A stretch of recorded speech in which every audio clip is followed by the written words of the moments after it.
Eh bien, aujourd'hui, je vais vous donner la vraie raison de mon silence soudain sur cette histoire. Steven Bienou, patron de OneXBet, vous le connaissez. Il avait payé des militaires pour m'arrêter et me torturer pour que j'arrête de demander justice pour ses enfants. La raison pour laquelle j'étais le seul à défendre ses enfants, vous la connaissez.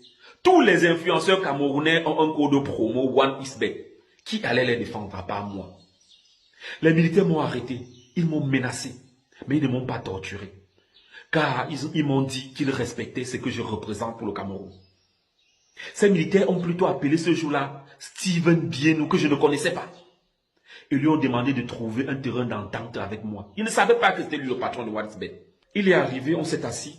Il m'a proposé 50 millions que je voulais prendre pour aller donner à ses enfants. Mais je me suis finalement retracté. Si j'avais pris pour leur donner, ils allaient dire après que j'ai pris des milliards et je leur ai seulement donné 50 millions. Et si j'avais pris ça pour moi-même, ma conscience allait me jouer des tours. Alors je n'ai pas pris cet argent.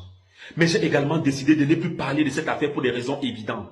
Ce gars pouvait payer des bandits même 200 000 pour qu'ils viennent m'assassiner. La seule condition que j'avais donnée à Steven Bienou, c'était que, mon frère, je déteste ton business parce que ça ruine la jeunesse, mais je ne peux rien faire. Alors, si tu ne veux plus m'avoir sur ton dos, paye tous ceux qui gagnent. Il m'a promis ce jour-là que toutes les mesures avaient été prises pour payer tous ceux qui se plaignaient pendant ce temps-là.